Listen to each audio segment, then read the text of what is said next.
your comments and share it to the larger audience. Do not hesitate to place your comments if there are no questions. And so we will go with questions. In first set of questions is 5, and then 3, 5, and then when the time permits, and we'll go for the next set. And thank you very much for your patience. And now I first would like to invite Air Marshal Matheswaran. Thank you, Professor. Yeah, go ahead. Please go ahead, sir. The floor is yours, sir. Thank you, Professor Manivannan, and I also thank the organizers, the Indian Ocean Strategic Studies Incorporated. I think this is an excellent initiative and a topic which is very relevant. India, China, Sri Lanka, and the strategic shifts in the Indian Ocean. And certainly, I mean, the aspects of Tamil question, security implications for India needs to be considered. So in the first part, let me actually cover my views on first certain elements of history that relates to the Tamil question, and then, of course, move on to the geopolitical angle, which is of extreme importance. India and Sri Lanka are geopolitically, geostrategically inseparable. I mean, Sri Lanka is just 28 nautical miles from us, almost connected by the Adams Bridge. And you know, historically, for thousands of years, millenniums, more than 2,000 years, we've been, you know, engaging with each other. The process of engagement has been, you know, a constant, you know, leaving aside the mythologies that, you know, indicate different patterns of, you know, conflict and struggle. But in terms of trade and in terms of marriages between, you know, royal families, and in terms of, you know, literary and cultural engagements, the two sides have been in engagement throughout. You know, so you hear, if you go into history in these 7th, 8th, 9th centuries, you find the Sri Lanka, I mean, the Sinhala kingdoms playing a role in the battle, emerging battle between the Cholas and the Cheras and the Pandyas, and taking different sides. And this has been a constant process. However, much of all that, you know, changed both in both countries, both in India and in Sri Lanka, with the arrival of the European colonialism. And one of the, you know, results that emerged out of this colonialism is a skewed understanding of history as interpreted by the Europeans, or deliberate, you know, introduction by the Europeans, as I would say. What is this skewed understanding? One, you know, post 1945, in a world that's constructed and the international architecture has been given out by the US. It's a world that's constructed, you know, of nation states in the context of, you know, European Westphalian territorial nation state system. And that actually fundamentally militates against the Asian cultural myth. And what is the net result of that? When you now, you know, have imbibed the European understanding of what a nation state is, and you define it in terms of territory, you tend to overlook the strength of diversities that existed, that has been there all along in many of the Asian countries, including China, India, and Sri Lanka, many other countries. So instead of actually looking at building a strength based on diversities, the approach has been, which flows fundamentally from the insecurities of the majority community, the approach has been one of homogenizing the entire process. And therefore, from 48 onwards, the Sri Lankan story has been one of problems that have actually also emanated because of the state's role in focusing primarily on homogenizing the Sri Lankan society, both Tamils and Sinhalese. And that, I think, is the most important, you know, element. So if the main battle has taken place, or the main 3 decades of civil war has finally, you know, culminated in the 2009 disaster, I think what is the root or what is the solution to address this issue is to actually take a relook at it. Take a relook at the Westphalian territorial mindset and understand that it is quite alien to Asian cultural values, and therefore bring about recognizing the strength of diversity. And how do you actually bring in a federal inclusivity, a federal system that actually respects individual identities, individual strengths, and then bring in the kind of synergy that can actually be there. So that is one of the first aspects that I would actually like to point out. Second is the issue with India. In this kind of a federal issue and homogenization problem also exists in India as well, and we recognize that. And therefore, there's a constant effort to highlight that diversity is the most important strength that we have, and not homogenization efforts that we need to bring in. The second aspect I would bring about is India is a large economy, a huge country of 1.4 billion people, and a significant military power. It's an emerging global power. Quite naturally, smaller countries around it, which are in close proximity or shared borders with it, it is not only in the Indian case, but all over the world throughout history, the smaller countries tend to be apprehensive on the overarching influence that can come from this country. And therefore, the geostrategic behavior of smaller countries tend to be, unconsciously responsive to, pushing or imagining an excessive influence and trying to, bring about strategies that tend to push the country's influence. In the current environment post 2009, with Sri Lanka wanting to ramp up its, peace dividend in terms of economic growth, it has obviously looked at quick, and short-term solutions, and that's where China jumps in.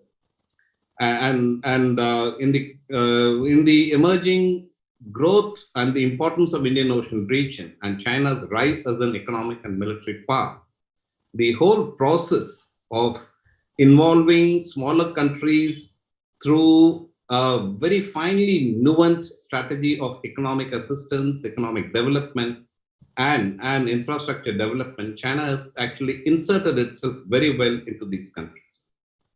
And now that is capped now by what's known as the BRI strategy, the Belt and Road Initiative.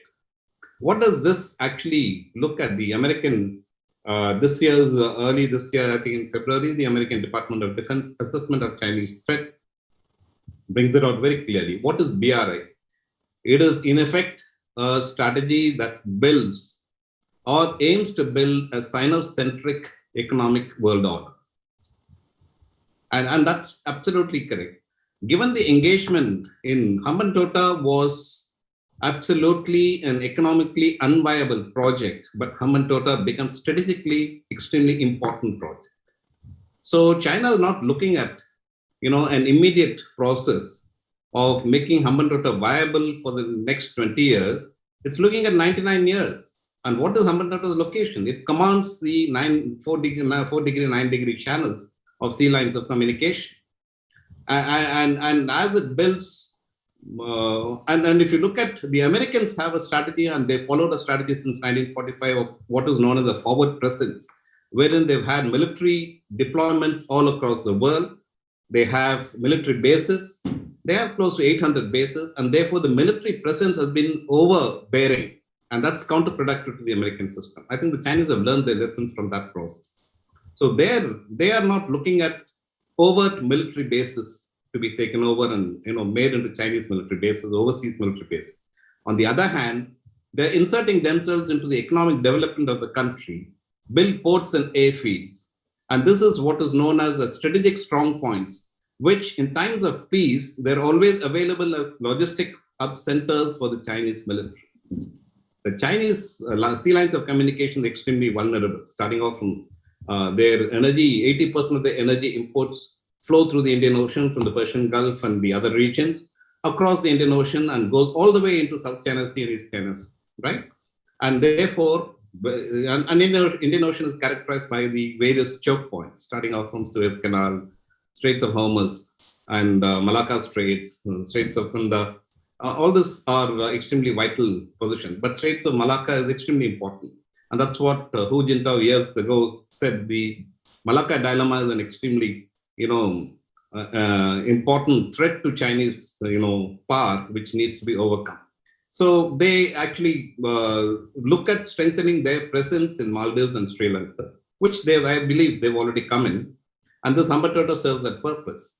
But more importantly, what is worrying for India is the takeover of the new Colombo port in another 99 years. So here now you have the Chinese have virtually permanent presence right next to India. And this is for 99 years. And this will be a constant irritant in the context of national security and geopolitical dimensions. What is the fallout of this? As I said, in the context of strategic strong points, the Chinese have established their first overseas base in Djibouti, which became operational in 2013, if I'm right. But thereafter, their strategic strong points are coming up in Gulf, in various countries. More important one is Gwadar, and the other one coming up in Myanmar. So they have an opportunity to actually build alternatives for their energy lines and other trade routes. So from the Persian Gulf, you have a shortcut into Gwadar port, and straight leads into the Belt and Road Initiative project, culminating in Xinjiang, from where they will take it into the mainland. The other one is through Myanmar into the Bay of Bengal, and from Myanmar, again, it goes into the Yunnan province. So these are extremely of great geopolitical relevance. And that is why it will definitely bring in reactions as it has already done. And what are those reactions? If the Chinese BRI is the most important vehicle to threaten the American primacy, the US is not going to sit idle. And therefore, it looks at all other mechanisms through which it can checkmate the Chinese progress. It cannot stop it, but it can probably slow down in a certain process. And Quad is one of the developments of that. Now, if I give a little bit of history since having been involved in it, India is always reluctant to be part of any formal alliance. It doesn't want to be an alliance partner with anybody. It wants to act independently. But given the development that took place in Ladakh last year and the continuing conflict situation that exists between India and China in the Himalayas, India quite naturally, in terms of geopolitical strategies, is looking at other alternatives. So bring in pressure on the Indian Ocean. And therefore, given the changing, dynamics and the changing size of Chinese Navy, emerging size of the Chinese Navy, it will naturally have to ally with, or create strategic partnerships with like-minded countries. And that is the Quad. The Quad is US, India, Japan, and Australia.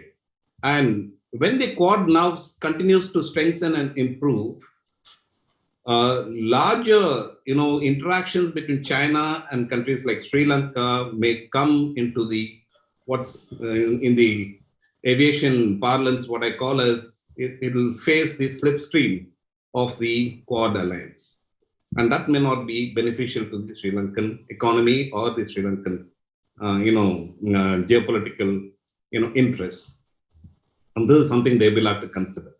Because the Chinese will still suffer from what's known as the tyranny of distance, from the Pacific coast in the South China Sea, going all the way to the Persian Gulf. They may have Hambantota, they may have Gwadar, they may get a foothold in Maldives, but they still have to navigate, across the Malacca Straits into the long distances. And that is where India has a natural advantage in the Indian Ocean. It commands the Indian Ocean virtually.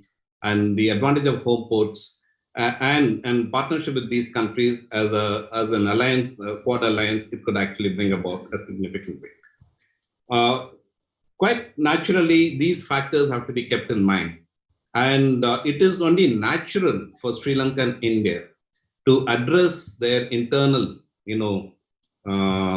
disruptions that have come in now, strengthen. We are quite natural trade partners. We have a free trade agreement. And strengthen our interactions more.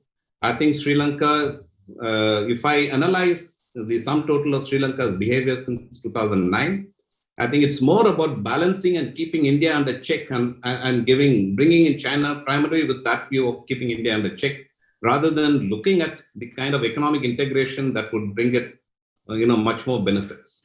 And this is something probably they will need to address.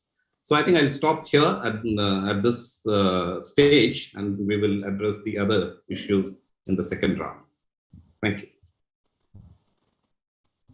Thank you very much, sir. I certainly would like you to come back and share more reflections, and then about you have given certain early insights about the partnership issues, like why India is a reluctant partner, and also you mentioned about the strategic assets and strategic advantage that India still retains, and when it combines about the Malacca Strait, and not simply just be overwhelmed with the Ambantoda factor, and then we'll come back into more reflections, and when you come to speak at the next round. And however, I would like to thank you for the first presentation you have made, and very insightful, and then it's also very historical about the how the international power system works, and from the Treaty of Westphalia to the contemporary international order.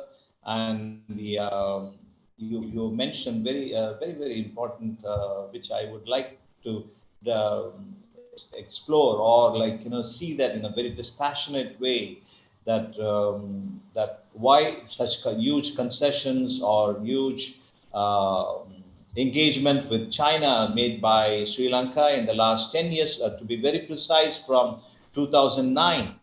And so in a way to bind India, or to contain, or to kind of develop a counter narrative to the Indian preeminence in the region. So we would like to discuss these aspects in greater detail and depth, sir. Thank you once again, Air Marshal Matheswaran, sir. And now I take this opportunity to invite Colonel Ariyaran. Colonel Ariyaran served as the military intelligence officer, a very distinguished scholar, and an officer, and he constantly writes, and then very informed writings that kind of on Sri Lanka and on South Asia. So I now invite Colonel Ariyaran, sir. And Colonel Ariyaran, sir, the floor is yours.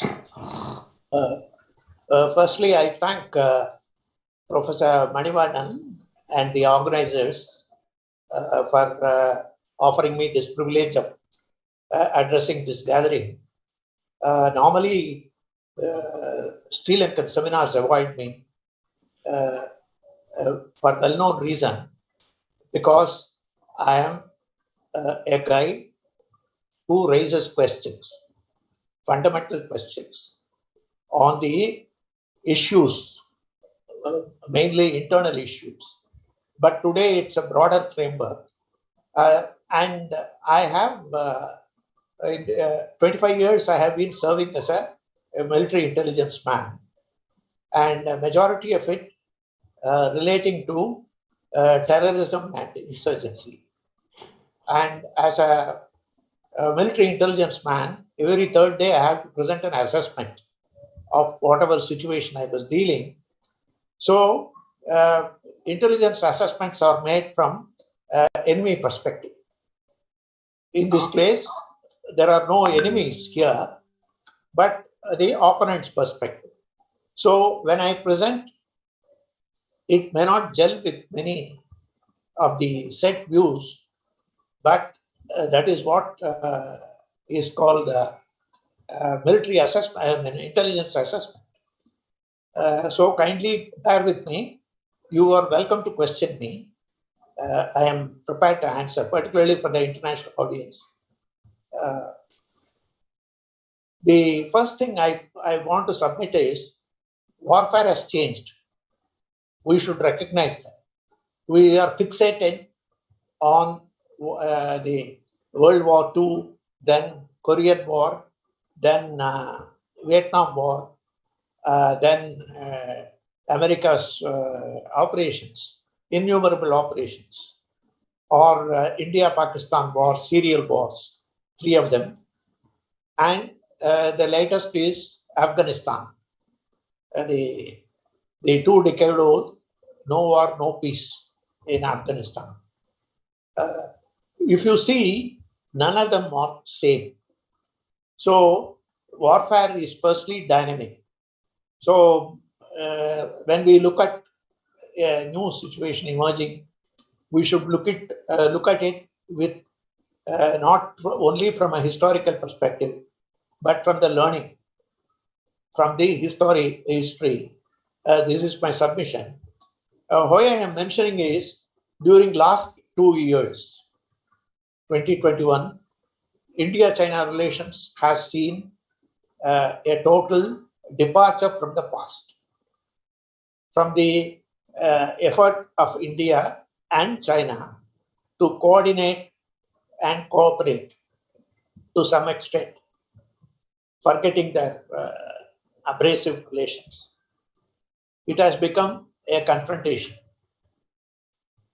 along the not only along the Eastern Ladakh border, but the whole contentious issue in various forums, whether it is India-Pakistan terrorism issues or declaring even a well-known terrorist as in the UN to declare him as a global terrorist. So these issues are indicative of China under President Xi Jinping is a different, qualitatively a different country. And he is going to be there till 25 by all indications.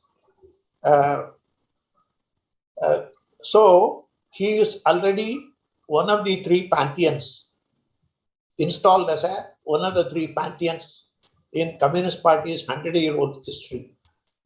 That is, after Mao Zedong, then he is the Xi has been installed because, like Mao Zedong, he has offered his own dispensation of the Communist Party doctrine for the 21st century, which was presented and adopted in the 19th Communist Party Congress. And next year he is going to be, there is a very strong rumor in China that he may be installed as a lifetime president, like Mao was. We should back this because we are a democratic country. The countries in South Asia, even Pakistan, with its half-baked democracy, is a democratic country which goes to polls. Even Sri Lanka, where society is getting highly militarized, administration is getting superimposed with a parallel military administration on the democratic setup. Even there is every fifth year or fourth year, there is an election. So we may not perceive this as a threat. So what I'm saying is China is going to be there for keeps for next 10 years. And in all likelihood, Xi will continue. He will ensure that his dictum goes. So when we look at Indo, it used to be the Pacific Theater. The Pacific Theater became Indo-Pacific. Then it became Pacific Theater, now spread to from Djibouti up to the Western Pacific. This expansion from the time of Obama himself shows how the Chinese footprint is causing concern. And China is now openly declaring, I think our Air Marshal Matheswaran brought out very clearly how China needs space to dominate this region. That is why it is actually trying to get ports hired in Portugal, Azores. And so it's BRI, the Belt and Road Initiative, is not a joke. It is going to be there forever, whether the countries like it or not.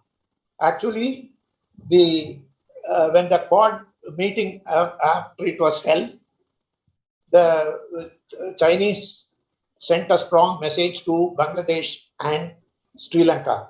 Don't be misled by these alliances. We will not accept it. They were very clear. So the Quad is not an alliance, it is a framework. This is how it is going to be. Even NATO is struggling for survival, because that kind of alliances don't survive anymore. This was very well proved in Afghanistan, because the warfare has become hybrid. In hybrid warfare, you will have simultaneously, you will have attack on your economy. So politically, you will be vilified. Diplomatically, you will face troubles, and there will be warfare. And electronically, your communication will be cut. Your financial dealings and trade houses will be targeted. This is what actually I say now. There is a Cold War 2.0 is already on. It is not because it has got no frontiers. There are no limits, because each country has to battle its own issues. So very rightly, our foreign minister had been telling the era of non-alignment is no more. There is no going back.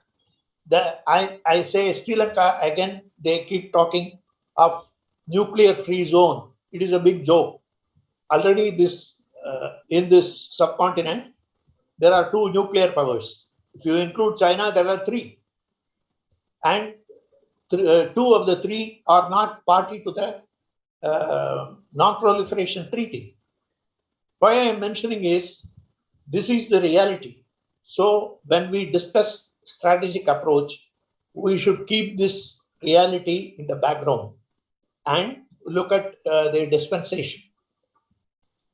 In Sri Lanka,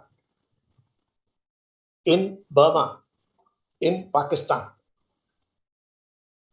I won't include Bangladesh and Nepal, because they are not yet maturing, because they have got a huge physical border with India. Bangladesh will have a big problem antagonizing India. So Chinese know that. And at the same time, Chinese want a direct access bypassing what we call Malacca. So Chinese know that. So Bangladesh comes in handy. They're already developing the ports in Burma. And there is a military government which is pro-China, while there is a quasi-military, I won't say government, there is a democratic government with shades of military in Sri Lanka. And both have, Burma and this, have what we call Theravada activism. Sinhala nationalism is very active, and both of them are underwritten and supported by the army. The throne speech, that is the first speech as president spoke, he made it very clear, the majority Sinhalese elected me. And my aim, this is President Gotabaya, my aim to establish a Buddha Sasana. Now, a new High Commissioner is coming after a 1-year gap. He is waiting in Delhi to present his credentials. If you see he has made public a document called the integrated strategy for various commissions. That is the 3 commissions. There is a High Commission. That is the Consulate General in Bombay. and the Deputy High Commissioner and Sri Lankan High Commissioner. If you see the covering letter he has addressed to President Gotabaya, he clearly mentions the relations between India and China. So, correction, India and Sri Lanka will be anchored in the commonality of Buddhism. Of course, I have gone through the whole thing. The proposal, they were kind enough to send me. So I am not criticizing. I am saying this is the thrust of this government. So how are we going to tailor our approach? As a Tamil, as one who had known from my adolescence Sri Lanka very well, who has seen physically, and I am really touched every time something happens. This is inevitable. You say it is actually, I should not quote Friedrich Nietzsche. I remember he saying, thoughts are a feeling of our rough feeling. Thoughts are an expression of our rough feelings. So, are we going to allow our emotions to overtake? When we discuss issues, we should not. We should sit back and coldly analyze what is good for India, what is good for Sri Lanka, and of course, an inclusive Sri Lanka, where Tamils and the Muslims and the upcountry Tamils will have the same right, same ability to express themselves in their own language in a democratic Sri Lanka. This is how I would view it. So I would focus from the macro focus of the Indian Ocean. I am not discussing the strategic aspects because this is too broad. And I think our Air Marshal has very ably covered that broad format. So I am not going to second guess, but I am saying, want to direct this audience to focus on this, on pragmatic issues. I am not going to discuss or vilify anybody, but or at the end of this 2-hour session, are we going to be better informed to take better decisions or wiser decisions, or are we going to recycle what we have been doing for the last 50 years? I'm sorry to say, this is what the most of the politicians are doing. They are only recycling. I have nothing against politicians. I am not a political creature. I am basically an ordinary citizen. But forget about history. You have to create history now. I think with that, I will stop now. Then when we come to substantive issues, we will discuss this. Thank you.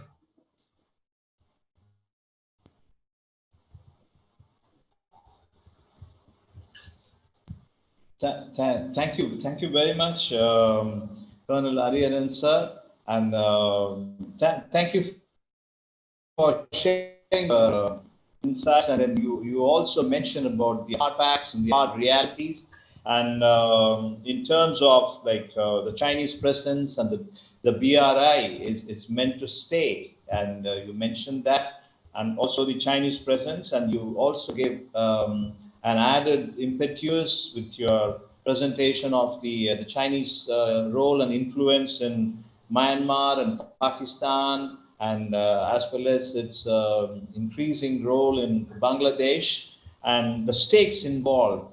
And I take your very impressive input about we are already in the Cold War and 2.0. When you mention that, and we have reasons to kind of like, take that spot and take that spot with the developments, not only in South Asia, but also in Afghanistan, and then in the other parts of the world as well, in West Asia, and in Africa, and more particularly in the Asian continent, actually. And you also said that about the macro, the macro realities, and then about and I'm quite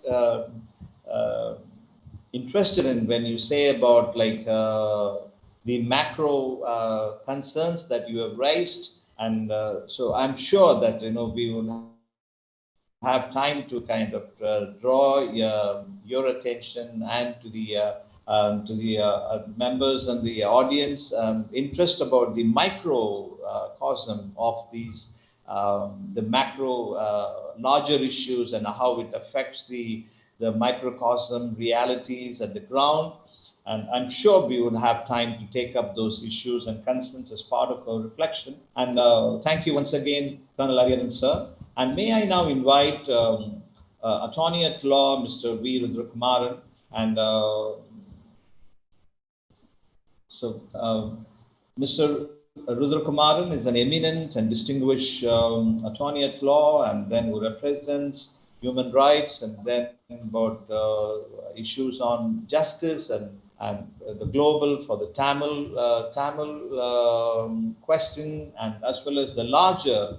And I would always say that if you speak justice for one, and you speak justice for all, actually. And so may I now invite Mr. V. Rudrakumaran. The floor is yours.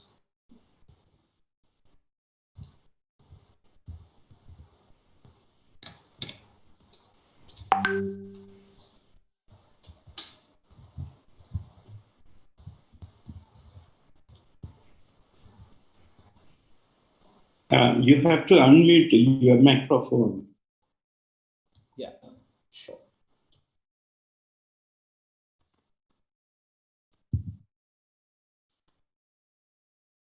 Thanks. Okay.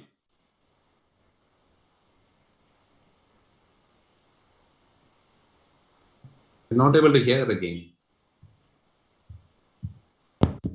Hear me now? Oh. Yes, now it's better. I'm sorry. Okay, sorry. Holding the sacred memories of Mahavira in my heart, I open my comments. I feel it is a privilege for me to participate in this panel of thinkers and academics and to make few observations on this topical issue of international significance. In 2017, the US Representative Ted Yoho, the chairman of the US Foreign Affairs Committee on Asia and Pacific, stated, quote, "For a long time, the world's center of gravity has been shifting to the east, and the Indian Ocean is the major part of this trend," end quote. The world's geo-economy has been shifting to the Asia and the Indian Ocean, which links both mineral-rich Middle East countries and economically vibrant Asian countries. Indian Ocean has become the world's largest and busiest trade corridor. According to Robert Kaplan, a well-known geopolitical analyst, that's 2/3 of oil shipment and 1/3 of cargo shipment pass through Indian Ocean. The Tamil Nadu coast of 1,076 kilometers and the northeastern coast of 700 kilometers northeastern part of Sri Lanka, which is inhabited by the Elam Tamils, are incredibly important in this aspect. The significance of the Tamil factor in the Indian Ocean is demonstrated by Hillary Clinton's visit to Chennai and also the summit between Prime Minister Modi and President Xi Jinping in Mamallapuram. Before the launch of the British One Belt, One Road initiative, there was a balance of power in the Indian Ocean. There was power equilibrium in the Indian Ocean. With the launching of the One Belt, One Road initiative, that power equilibrium now has been disrupted. With having this initiative in 70 countries, including Pakistan, Myanmar, Bangladesh, Sri Lanka, this BRI is now becoming a threat to the peace and stability in the Indian Ocean. Even though China says the rationale for the BRI is for infrastructure development, it is perceived by many as it is a form of neo-colonialism. It is also perceived by many that this is an attempt by China to seek dominance in the Indian Ocean. With this initiative, China, a non-Indian Ocean country, set its foot, wield its influence, and tried to build dominance in the Indian Ocean. It has resulted in the intensification of influence between China and India. It has also resulted that the South Asian states and littoral states have become a battleground for influence by these two powers. In fact, in 2017, the US National Security Study made significant emphasis on the Indo-Pacific region and stated that the great competition for power has returned.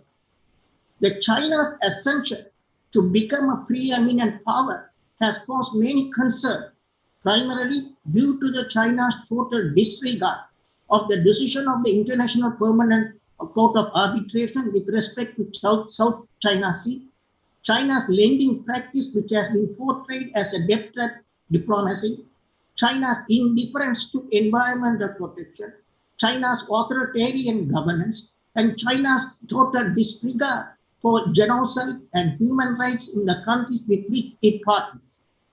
The relationship between China and Sri Lanka is a long one and a steady one.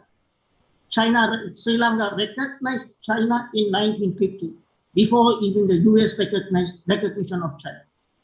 Immediately in 1952, Sri Lanka entered into an agreement with China. Then in 2005, when Rajapaksa was in power, China started to cultivate a relationship with Sri Lanka. China helped Sri Lanka to crush the Tamil struggle for an independent state, and which resulted in a Mullivaikkal genocide. In 2011, China, the famous Hambantota 99 years lease agreement. Even though China says it is for a commercial purpose, but since the agreement is in confidence, then we do not know whether there is any clause pertains to the military use of Hambantota. Even if there is a clause pertains to the prohibition of military use of Hambantota, as Brahmacharya observed, tiny Sri Lanka would not be able to resist China using the Hambantota for military purposes. In fact, the Indian Foreign Secretary Nirmala Sitaram in 2018, she raised the question whether this port is only for port activities or for any other activity is a question mark. Then also the fact, it is also true that Sri Lanka offered Hambantota to India before it offered to Sri Lanka. And according to a recent article by an analyst from the Center for Strategic Studies in the US, actually it was also offered to Canada. But both countries declined to take the offer because of the forecast of the non-viability of Hambantota Harbor. In light of that, the fact that China took control of the harbor raised the question whether the harbor is for one purpose China acquired that harbor. It is also stated that from Hambantota, the American-based Diego Garcia is within the missile reach. So when you take all this into account, we have to analyze what's the real motive for China to have a relationship with Sri Lanka. In 2013, both, and I also must say, when the Chinese foreign minister once stated, the Chinese foreign minister Wang Yi stated in 2015 that Sri Lanka is a dazzling pearl under the maritime Silk Road. In 2013, both countries elevated their relationship to a strategic partnership and signed a joint communique for defense cooperation. In 2016, China-Sri Lanka signed a memorandum of understanding which also emphasized the defense and security cooperation. During this time, even Colombo allowed China submarine to port in the Colombo port. So when take all these factors into consideration, we can easily draw an inference that Sri Lanka is more aligned with China. When you look at the Sri Lanka-India relationship, rooted in the Mahavamsa mentality, coupled with occasional invasion from India, the single view, the single perception of Indians as invaders, as crusaders. That is the fact. When you look at the history, when during the Indo-China War, during Indo-Pakistan War, Sri Lanka took anti-Indian stand. In 1971, Sri Lanka allowed the port, Colombo port, to be used by the Pakistani planes for refueling. So this has been the fact of life. And also following in response to the Indo-Sri Lankan Accord in 1987, they renamed the Bombay onion as big onion. They renamed the Mysore dal as red dal. That much of antagonism is towards India. So in this background, against this backdrop, we have to analyze what is going to have, what is the present situation of the Tamil national question in relation to the strategic shift in the Indian Ocean. I think we have to analyze this from structural perspective, from theoretical perspective. Both Sri Lanka and India are situated in close proximity to each other in the middle of the Indian Ocean. Because of that, Sri Lanka is always considered as within India's security zone. It's an important component within the India security zone. So Sri Lanka falls in the sphere of influence of India. So that's the geographical situation. So the Tamil question also since independence has been intertwined with geopolitical considerations. In 1948, when the British gave independence to to Sri Lanka, to Ceylon, there was a pact, Ceylon UK Pact, United Kingdom Pact. That pact allows in the United Kingdom to have base in Katunayaka, to have base in Trincomalee. And in return, the United Kingdom gave power to the single majority. And what happened? The first thing what they did, they disenfranchised the Tamils of Indian origin. They started discrimination in various spheres of the public life, in education, employment. There have been racial programs from 1948 to 2006. There have been documented 157 racial programs, which culminated in the 2009 Mullawaikal genocide. So this is the fact. This is what happened.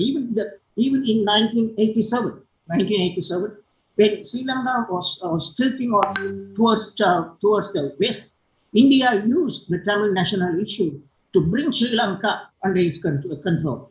India tried to Finlandize the Sri Lanka. The Indo-Sri Lankan Accord is an expression of that Finlandization. So India exercised its power in the name of the Tamils to keep Sri Lanka within its sphere of influence. Now what's happening? Now Sri Lanka is fully aligned with China, but then Sri Lanka is smart. Sri Lanka recognized its proximity towards India, and Sri Lanka tried to please both sides. But given the growing contradiction between China and India, Sri Lanka cannot continue to play this game forever. The cancellation of Eastern Terminal in the Colombo port, the cancellation of the wind project in the north, the granting of access to China, giving China the Colombo port. These are the examples of how Sri Lanka is aligning itself with India. But when the things gets rough up, when the things gets heat up, then Sri Lanka throws some crumbs, try to give some crumbs to satisfy India's concern. They will say, okay, we'll give you the Western Terminal. They will say, we'll give you the base in Kalamanda. They will say, we implement the 13th Terminal. They will say, we'll have election for provincial council. So on like that. But the fact of the matter is, Sri Lanka is fully aligned with China, and India has to recognize this one. So to bring India, to keep Sri Lanka as a neutral entity, then India should have a support of a segment of the society within the island of Sri Lanka. Without the support of a segment of a sort of domestic constituency, any power, for any reason, for humanitarian reason or for geopolitical reason, cannot realize its goals. So the reason Afghanistan also clearly demonstrates that you need a powerful domestic constituency to support your initiative. And Sri Lanka, it was perceived during the 2015 election that by changing the regime to bring a regime change, that objective can be realized. But that didn't happen. The regime change in Sri Lanka did not result in a regime change like what happened in Maldives. That didn't happen. The fact of the matter is both regimes, whether Rajapaksa regime or Sri Sena regime, both regimes are controlled by the singular people, singular leader. And as I mentioned earlier, they always have this anti-Indian mentality rooted in the Mahavamsa symphony. So for India to have a domestic support, a domestic constituency, it is a non-singular constituency can only provide that support. And we firmly believe the Tamils can be and will be that constituency that can provide support to India to keep Sri Lanka in a neutral posture. And the relationship between the Tamils and India goes back for a long time. The mere fact, the important fact, there are 17 million Tamil brothers in Sri Lanka. And coupled with the fact that we both share liberal values, we always consider India as a friendly nation, as a friendly power, and we would like to have India, we would like to have a strong relationship with India. In fact, in 2008, Mr. Velapura Prabhakaran, Tamil national leader, in his Mavira speech, he said, we want to seek renewal of our relationship with the Indian superpower. He continued to state, at no stage did we ever consider India as an enemy foe. Our people always consider India as our friend. They have great expectation that Indian superpower will take positive stand on our Tamil national question.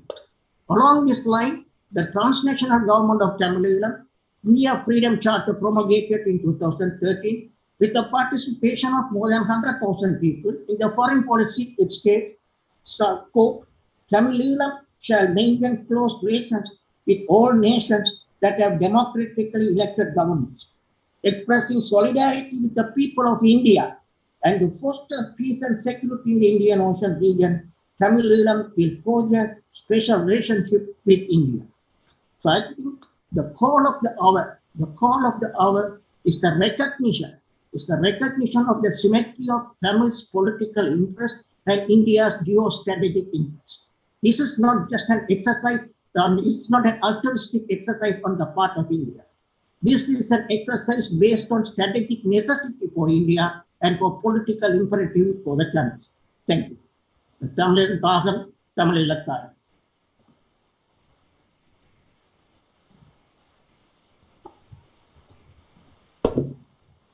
Thank you very much, Attorney Mr. V. Rudrakumaran, and thank you very much. And thank you also for sharing the.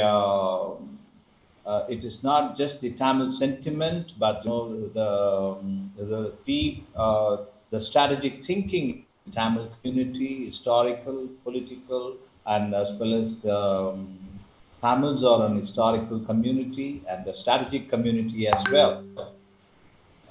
And your presentation did bring forth those insights, political, historical, and contemporary status of the Tamils and the implications of the laws of power and the military solution to the Tamil question in the last decade, the last few decades, and how it has resulted in the vis-a-vis the strategic environment of Israel.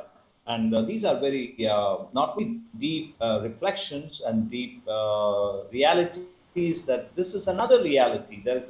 And I, as a moderator to the discussion, I recall there's a very interesting statement made once about whether the truth is one or many. Consensus is that there are many sides to the truth. And this is the most important insight to this particular discussion that we are having now. And thank you also for bringing in the Tamil worldview of the strategic understanding and the strategic, geostrategic implications of the Tamil question, and how, for instance, in the last, not only from historical terms, you have cited about the 1950s, since 1950s, and how, for instance, in 1962, the Sri Lankan government's dilemma over the support with vis-a-vis India or China, and then in 1971 war against Pakistan, then the role of Sri Lankan government, and then then if you compare that with the 2009 and the combined efforts of several countries in addressing the military, in setting forth the military resolution to the ethnic conflict. And so you have not only mentioned about the Chinese interest and influence in the Indian Ocean, you have also mentioned how that the Tamil community views India and its openness, and it's about the strategic interest vis-a-vis securing peace and securing rights for the Tamils and ensuring peace and stability in the region. And now I want to thank you once again, and now let me move forward with the next round of discussion. And when I say the next round of discussion, that we have not heard anything from Professor K.T. Ganeshalingam, University of Jaffna, because he has sent in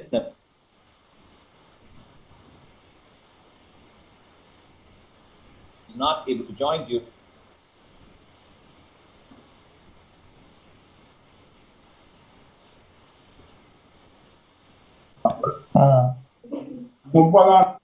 Audience to come in and share his reflections. And until then, and if Professor Ganeshalingam has joined in another format or anything, please let me know. And I'd be very happy to invite Professor Ganeshalingam to come and speak. And if he has not joined, and let me step into the round two. And before we step into the round two, and I want to share some of the comments. These are not questions to the speakers, and these are some of the first set of comments that have come in, but it could just be a posting as part of your round two. You could take these reflections along with you. One is that, is it appropriate to counter the Chinese influence and by undertaking the Sedu Samudram shipping canal project by India? This is it's a general posture. And then another comment is that the Indian Ocean has been in a tumultuous situation ever since the Chinese Silk Road initiative. BRI is almost just around about a decade old, and this region has been an important trade route. China's economic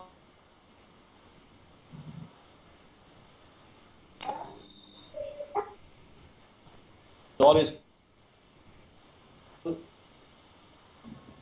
therefore the blanket BRI is passing the uproar. So the question audience poses is that can there ever be an equilibrium in a region which is shared by more than one country? There's not just India is not a China's backwater. I mean, the Indian Ocean is not a China's backwater. Neither it is a Indian Ocean state. But other countries are asking for equilibrium in this region, and can that be shared? This is a very, very paradoxical question. And then there is another question that has come in, and this is also to probably one of the speakers can pick it up in the round two, is India still believes in the 13th Amendment? And so that's another posture. And so I leave it to the discretion. You have a right to pick your question or just to not satisfied, but reflect in another sense. So this is the round two, and we do not have in a first round Professor Ganesh Lingam, and I would still like to keep the option of inviting one of the audience member, distinguished member who is in the audience. I see him here, and I would like to invite him at a later occasion with the consent of the controlling the team, the technical team. I would ask the consent and permission of the technical team before I invite the speaker. And until then, round two, may I invite Air Vice Marshal Mr. Matheswaran. Thank you, Professor Manivannan and Air Marshal Matheswaran. Okay.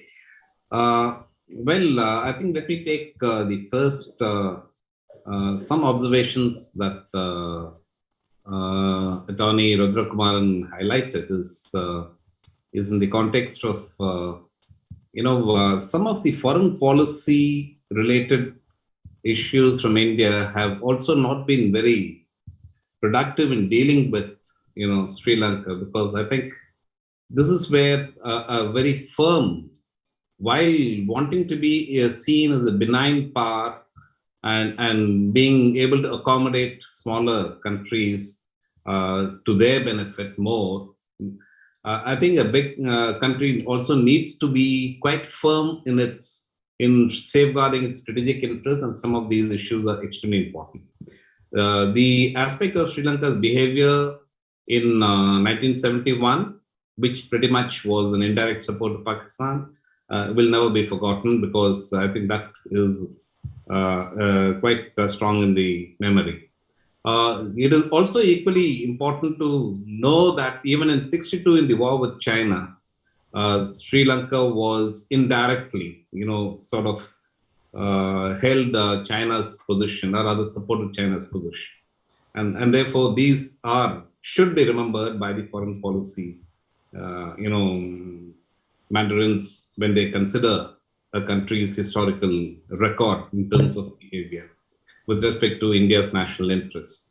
But more importantly, the Indira Gandhi Srimao Bandaranaike agreement, which was signed in 1965 to take back these Indian, origin workers in the Sri Lankan tea industry, is, I would consider, as one of the most, illogical agreements that will border, or which certainly go into a human rights violation. Here's a country that's benefited for over 100 years through indentured laborers brought by the British to develop their tea industry. And then you don't want to recognize them and give them the citizenship? I mean, no country would have done this kind of a process. And what happened to, the people who were brought back? They languished in, various refugee centers. Very little of accommodation that took place. And the second one was also gifting away the Kachak without taking into account, the Tamil Nadu's, considerations and sensitivities and views. Both these actions, are quite inexplicable from the way in which, what kind of a foreign policy benefit and geopolitical interest did it serve India is something that needs to be re-examined.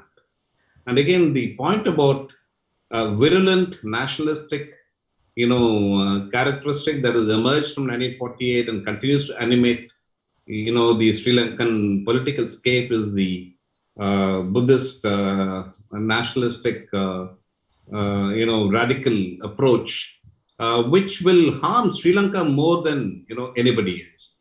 And Sri Lanka, instead of looking at Tamils as others, they need to look at them as, they are they're citizens. They need to look at them in an inclusive manner. And I think Buddhism is actually known for religious tolerance, but to have a radical, exposition of Buddhism is quite, militates against the very essence of, what Buddha has taught and what Buddha has propagated. One of the, there is a historical background in my analysis to this process as well. Much of, nearly 1,000 years, more than 1,000 years, much of the peninsula was dominated by Buddhism and Jainism. A whole lot of Tamil literature in the Sangam period are all, by people from Buddhist and Jain, by Buddhists and Jains, and they're all secular literature. When the revival of the Brahminical movement began and the Bhakti movements started off and pushed away the Buddhism part out of India virtually by the 11th century, I would say, or the 10th century at the latest, I think that Sri Lanka was one of the, or it gave significant insecurity to Sri Lankan Buddhist monasteries in the context of their survivability, because India is the motherland. India is the motherland of Buddhism. If that itself is, put Buddhism away, that could be one of the reasons for the Theravada Buddhism to develop a strain or a characteristic that is fairly violent in nature, which is all about self-preservation and the survival part. But now to carry that forward in the 21st century and continue to now integrate that into a nationalistic fervor, I think would be self-defeating for Sri Lanka itself. And that is where they need to look at it. In any case, while I mentioned about Westphalian territorial, nation-state process, the only good thing of Westphalian territorial nation-state was about separating religion from governance. And many of the Asian countries suffer from not separating religion from governance. Unless you separate church and the state, your governance will always be flawed. Your people will always suffer. And this is something I think we need to actually, look into it. From a geopolitical angle, I think China has already, sort of inserted itself quite strongly in terms of, economic assistance, economic factors. The Hambantota port, contrary to popular perception that it was a debt trap, Chinese debt trap, actually it was more a mismanagement by the Sri Lankan government of their balance of payment situations. And therefore, while Chinese debt amounted to just 10%, their balance of payment issues overtook them in their aspirations for rapid development.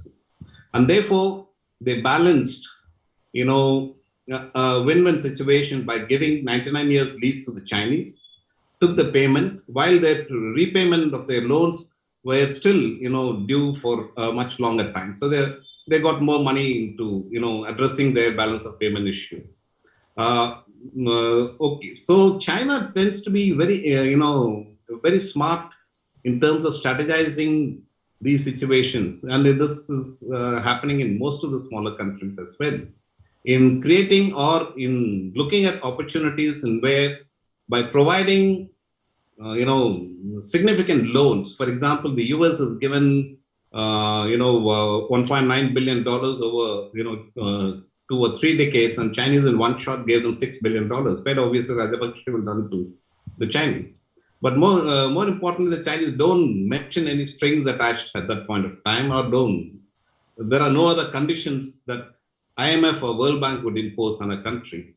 And therefore, you see actually an economic system that's developing in Africa and other smaller Asian countries, which tend to actually orient themselves towards Chinese system of, financial assistance, using the Asian Infrastructure Investment Bank, the Chinese Silk Road Bank, and of course the Exim Bank of China as well. Besides that, if the BRICS, and this week the BRICS, annual meeting has been going on, if the BRICS Bank also comes in, so what China leads the BRICS Bank as well, and it does not put any strings on assistance to smaller countries. And this is something, and we must all remember, a change in an international order is not going to take place because of military power. It's going to take place because of the economic pillar, fundamentally.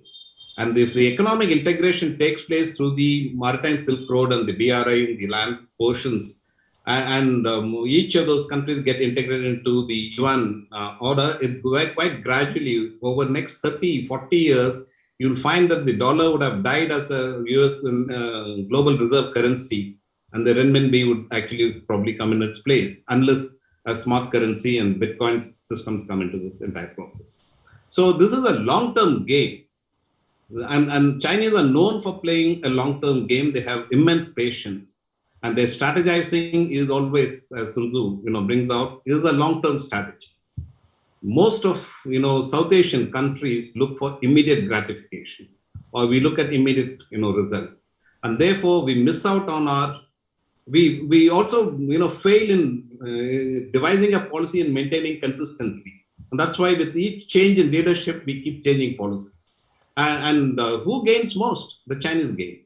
Because if Xi Jinping is given timelines, and the significance of the timeline should be understood. 2027, 2035, 2049. In 2049, he very clearly says, I will be second to none, or China will be second to none, both in terms of military power, economic power, and technological power. And what does that mean? You cannot become one unless you craft the international order to your convenience, as US did in 1945, which is three verticals or three pillars of the international order that I will say is that the political pillar, the economic pillar, and the security pillar, or the technological pillar. And in terms of political pillar, it is the UN Security Council. The Chinese will not tamper with it until such time they are in a position to restructure it completely to their advantage. Right now, it still serves their purpose. The economic pillar is what's happening right now. The BRI is an instrument for that. The BRICS Bank and the AIB, etc., are instruments for that. Quite slowly, you're already seeing the visibility of IMF and World Bank being dislodged from a dominant position, and Chinese are coming into dominant position. And then, of course, the BRI, you'll find that everything is, falls into place. It's literally capturing, as the BRI materializes, as the infrastructure materializes, everything will fall into place in the context of what Halford Mackinder's, geographical pivot of history. The entire Eurasian region will become an economic center of gravity for the Chinese system. India will be important, and the Chinese understand that. Because just all by themselves, they will not have the bandwidth to sustain this BRI mechanism, which will run for the next 3 decades to 4 decades, all by themselves. And therefore, they will need to rope in India at some point of time. Well, if India doesn't play ball, it will lead to other challenges and problems, which they may overcome, may not overcome. But this is what India needs to recognize and need to capitalize and leverage their position accordingly in this entire process. In that context, what you pointed out as to having a constituency that identifies with India's aspirations must be recognized. I wouldn't say exploited, that's not a correct word to use, but strengthened, and built up to the benefit of both the countries. And in that context, I will also say the 13th Amendment, I think India continues to support that. The foreign minister just made a statement a couple of months back, articulating that, but it's not been forceful enough in terms of following up and putting the pressure on Sri Lanka. Whether we've been effective in doing that or not, I think we need to take a review of that entire process. Thank you. I'll stop here.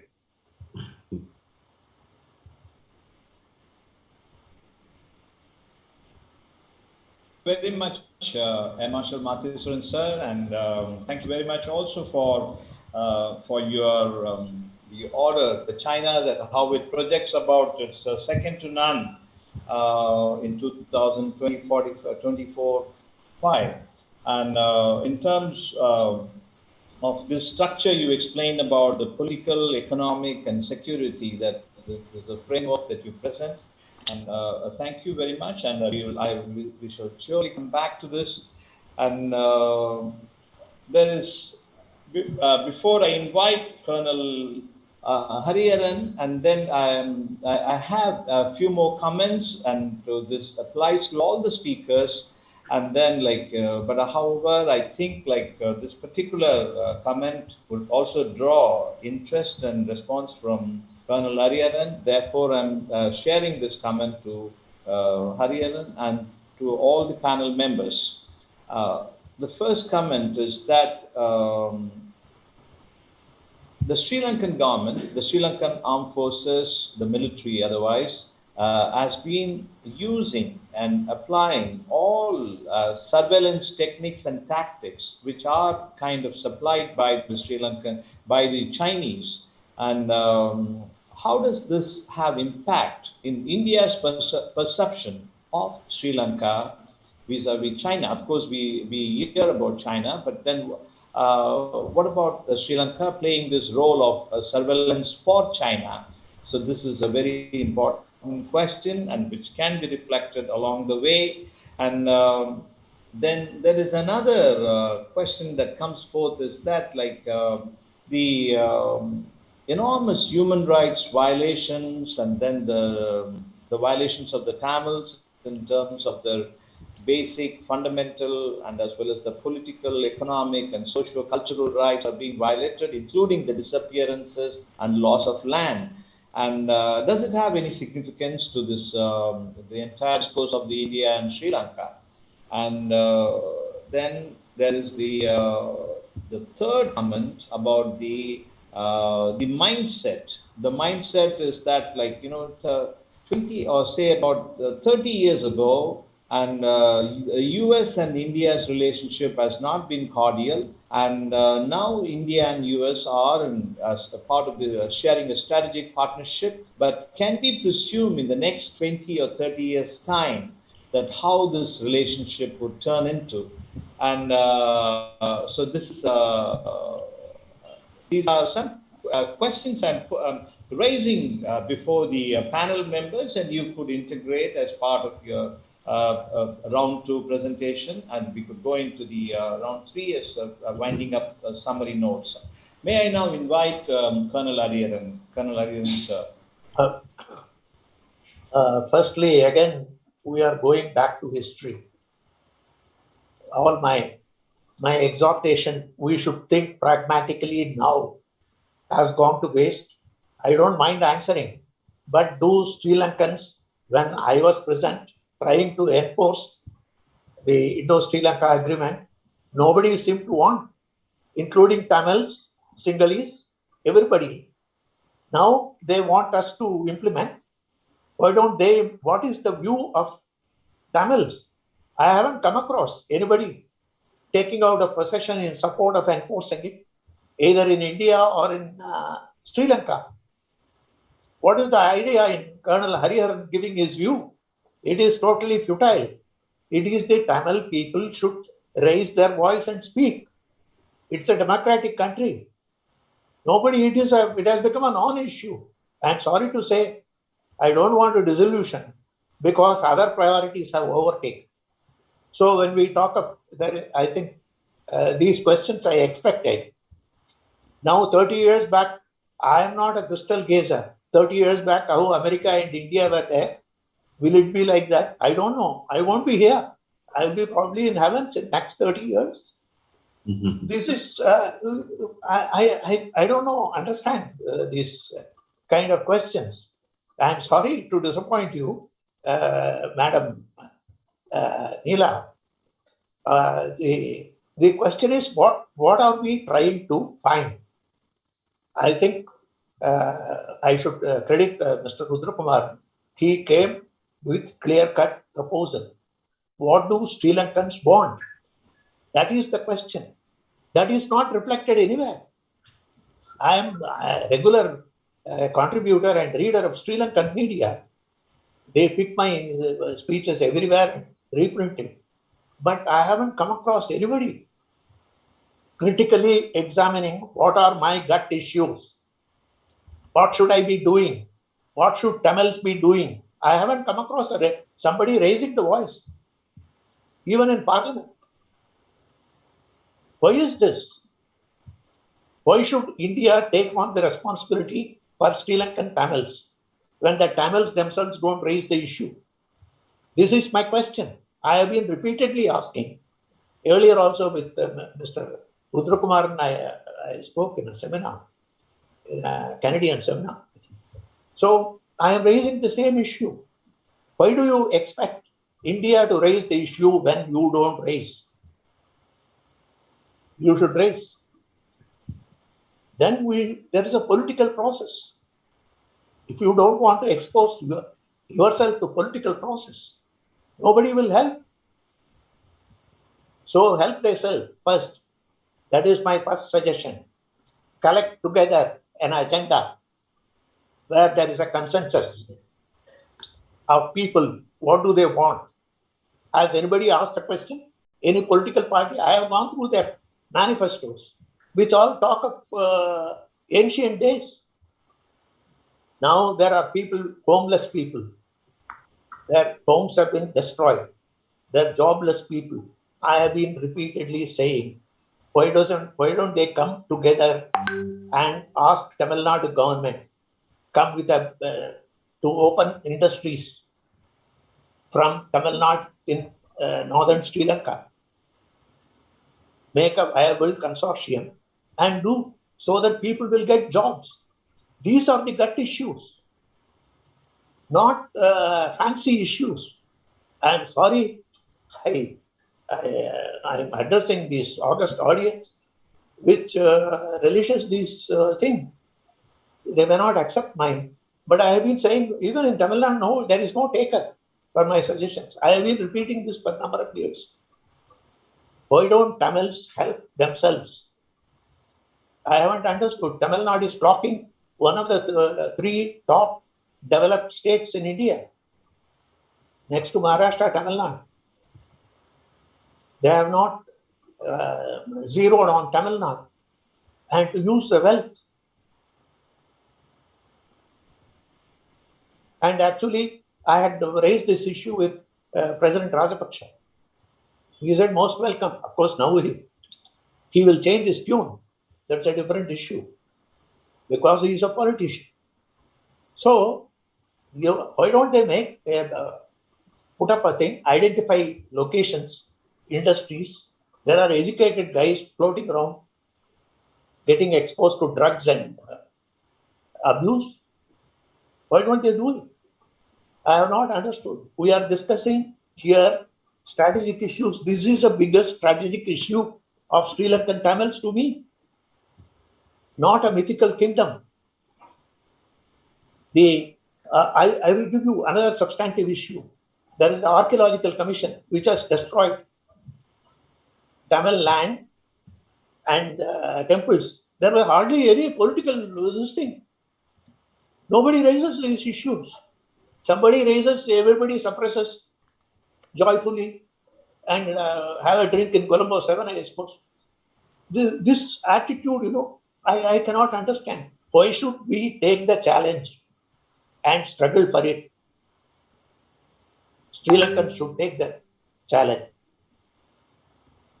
They should indicate they have ministers, they have members in parliament. They have been continuously having members in parliament.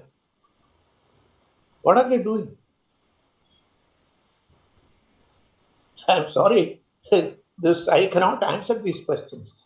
Now coming back to gut issues. And in Sri Lanka, if you see the first visit Sri Lankan president made was to India after he was elected. And it was after Modi invited him. He sent the foreign minister post haste. On November 4th, he assumed. November 19th, if I remember correct, he visited India. He invited him. You think it was for a palaver? I am sorry. He knows last time when the submarines came, Chinese submarines landed in Colombo, as defense secretary, the President Gotabaya had to fly to Delhi to give an explanation. So India is fully aware what is happening. India is not ignoring. India is not publicizing it because Sri Lanka is a friendly country with a lot of commonalities.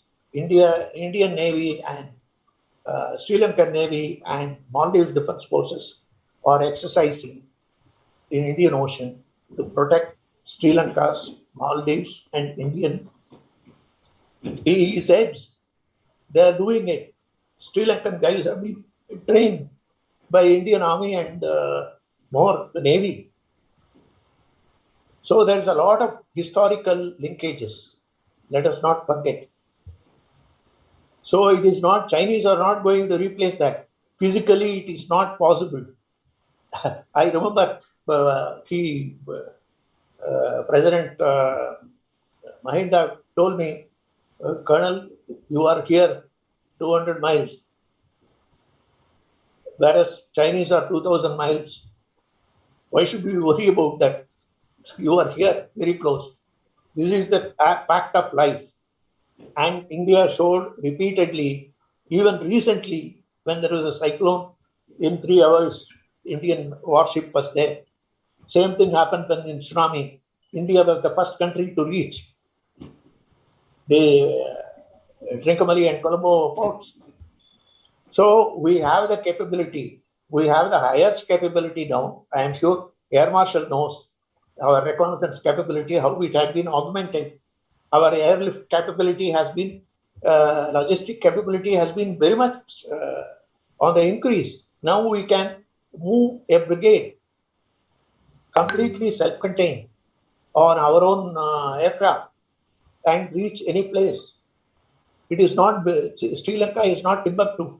It is very much. It is within missile range. I'm sorry to say, talk like a military man. So it is not just because Chinese come, the Colombo port can be, if only India makes up its mind and develops Vizhinjam port, 70% of the traffic will be reduced to 30% in Colombo port, which is run by, Colombo port has been run by Chinese for more than a number of years now. There are 5 terminals.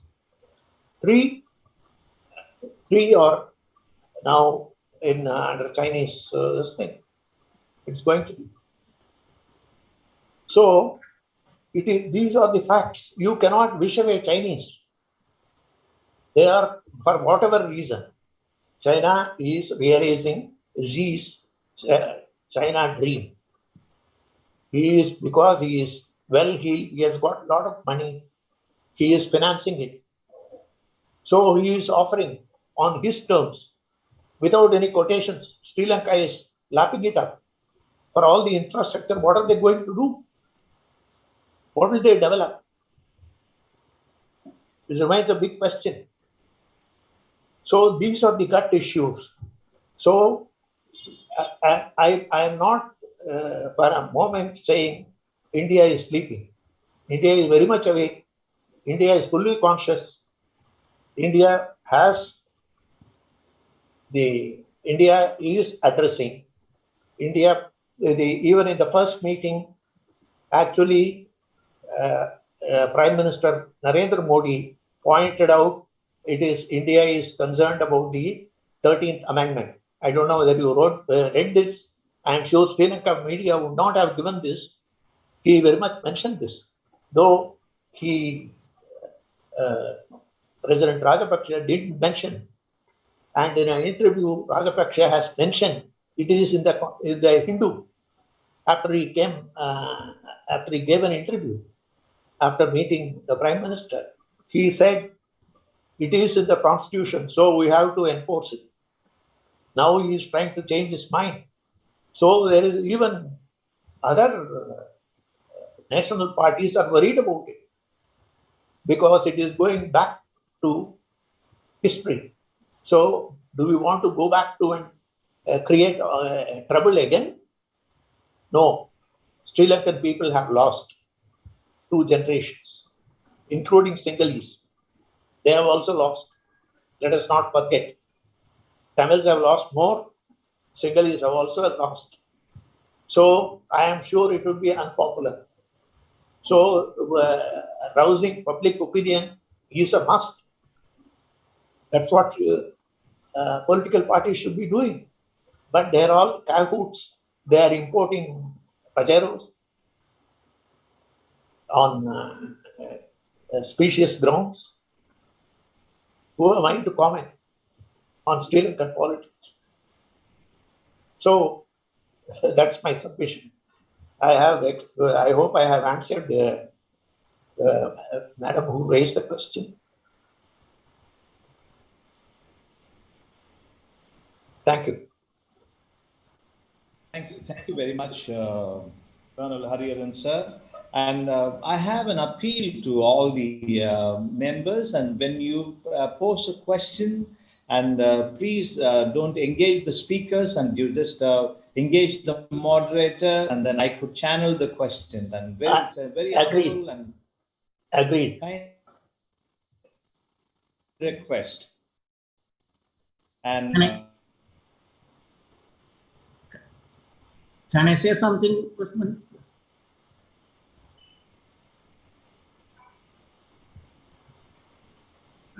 I think is. Professor Manivaran, can you hear me or? No, his audio is not there. Yeah. May I say something without his permission? Go ahead. Okay. First of all, I would like, with all due respect to Colonel Hariharan, I would like to challenge the fundamental premise of his analysis. There is no such thing as Sri Lanka. There is no such thing as Sri Lanka. It's a singular constituency. There is a Tamil constituency. There's a Muslim constituency. Sri Lankan polity is not an ethnic neutral polity. This is not that we say. Academics, take Donald Horowitz, distinguished professor at Duke University. He has written about this one, saying there's no Sri Lankan polity is not an ethnic neutral polity. Not only Professor Donald Horowitz, Professor Snyder from Columbia University, they have written about this. So if we are going to have our discussion based on this premise, it is an illusion. There is no such thing. So that's what we are saying, that even if we have anything, any kind of a political arrangement, 13th Amendment or terrorism, any kind of a political arrangement, it will not hold what this will not satisfy that. This will not realize the main reason is Sri Lankan polity is not an ethnic neutral polity. Sri Lankan polity is permeated with the inherent pervasive racism. So we cannot have any kind of a political arrangement. Whether cooperative terrorism or any kind of terrorism will not work. The history has shown. And Colonel Hariharan repeated, yes, the Tamil should raise their voice. But unfortunately, they don't have the freedom to raise their voice. Take, for example, the 6th Amendment to the Sri Lankan Constitution. It criminalizes even a peaceful advocacy of an independent state.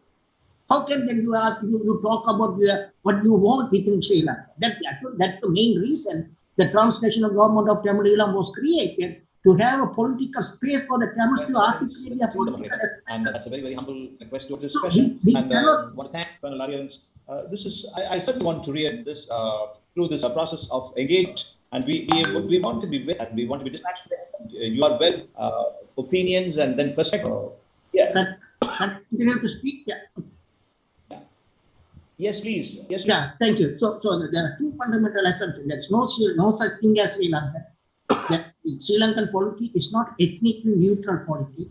Any kind of a political, any kind, even a maximum devolution will not work. In the papers will not work. History has shown it. We had Bandachal Warfare, we had Dandichal Warfare, then we had even the peace accord. Nothing but even tsunami accord. Even after the death of so many people, thousands of people, when with the participation of the international community, we had a small P-tops. What happened? The singular judiciary is cut it.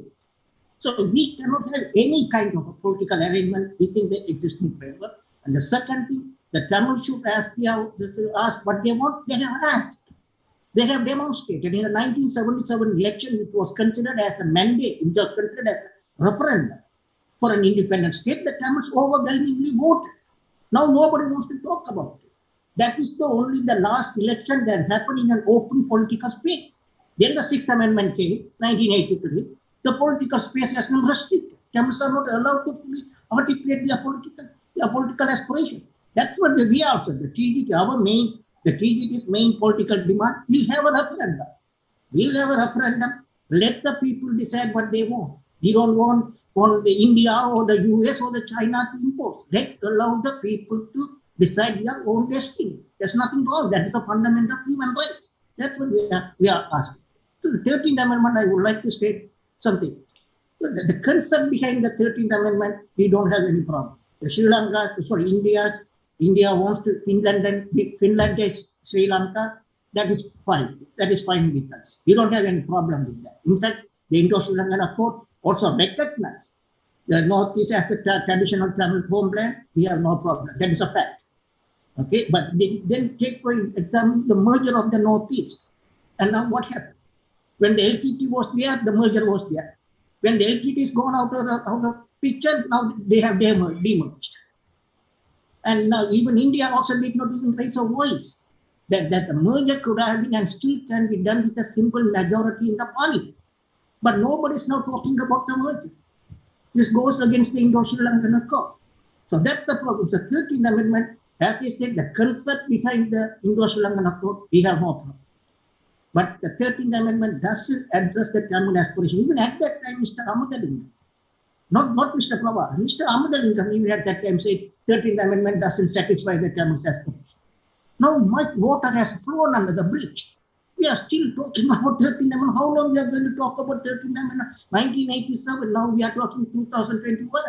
40 years we've been talking about the 13th Amendment, and Sri Lanka just agreed once in a while, oh, we are going to implement 13th Amendment, and then India seems to be, they are satisfied, Sri Lanka has said it is going to implement.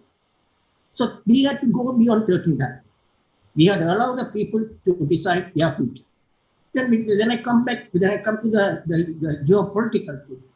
The China, I don't have to tell you, you guys are well known, but I just for audience purpose, I would like to state the China policy is 3 N's: encirclement, envelopment, and entanglement.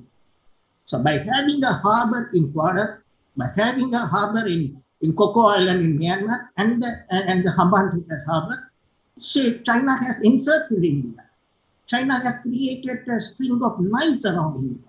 So China has completed the first part of their policy. They have encircled India. Now what they are trying to do, envelop, they were entanglement of India. That's what they are, and in some scholars fear that China's ultimate aim may be the dissolution of India. So it's as I mentioned, the strengthening the Tamils is not only for the benefit of the Tamils political life, but also it is a strategic necessity for India. Then I also would like to take this opportunity to address some of the musings that come from some parties. They're saying that why can't the Tamils go and seek help from China? This is in some quarters this question has been raised. I would like to address it. Now China has the Hambantota harbor in an accord, through an accord. China has got Colombo Port City. So why should China switch side at this stage? In fact, they cannot do it at this stage, and there's no reason for them to do it also. And China also, since 2005, China supported Sri Lanka in militarily as well as diplomatically. But then some arguments say, some people say India also supported militarily. But in fact, during that time, all the countries supported Sri Lankan government. And I still remember that during that time, Mr. Manivan, known as Castro, the international representative of LTT, told me during that time, maybe people should propose LTT for a Nobel Peace Prize, because LTT has brought all these antagonistic forces into one fold and to fight with one side. So we'll leave that one. We'll talk about the present situation. So presently, China is vehemently against any kind of accountability mechanism to address the mass atrocities, genocide committed against the Chinese. So then why should China, what reason China will support us? India is maintaining a neutral position. But philosophically, there is no such thing as called neutrality. Neutrality, in fact, aligned with a winning side. Because with India, at the last HRC session, there are 11 countries also abstained. Had India switched side to support Sri Lanka, probably those countries would have supported and the resolution 46/1 would have been defeated. So, but I think it's high time for India to take a leadership role on the issue of accountability, because Sri Lanka is India's backyard. And the other thing, because India, as Colonel Sheridan said, Rajapaksa said that you are 200 miles away and China is 2,000 miles away. They know the reality and they play the game. So that's what we are saying. The position is that it is for mutual interest that we have a strong relationship. That's all at the moment. Thank you. Thank you, Attorney Mr. Rudrakumaran. Thank you very much. And you are stating that the Tamils are in fact have certain worldview about what to ask, what to seek with India, and vis-a-vis their rights and status. And then you have made certain very significant points. You have raised significant points, and I also want to add to this that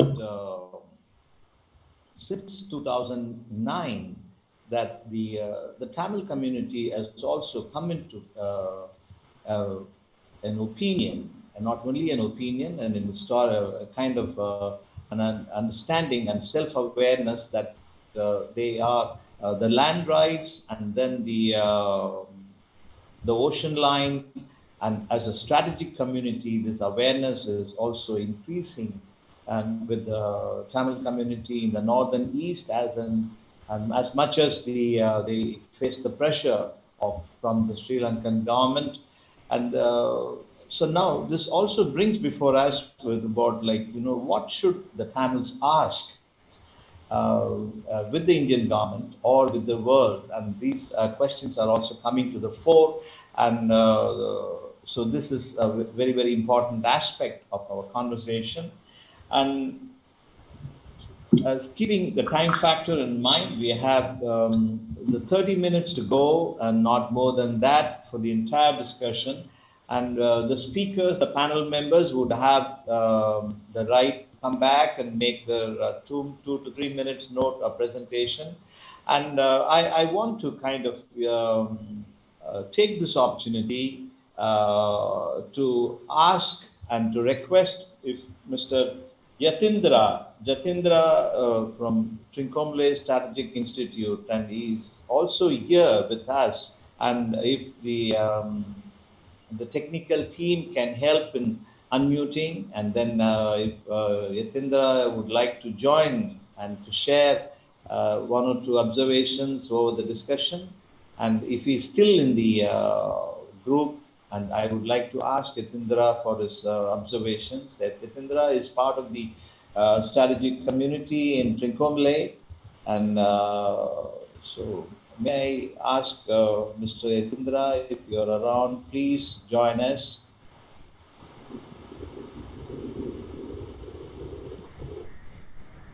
I'm sorry now, I'm not in a position to talk now, so just I'm listening. All right, perfect. Thank you for joining us. Okay. So I would come back to the reflecting on the questions or the comments posed by the participants as we go into the last round of 2 to 3 minutes each for all the speakers. And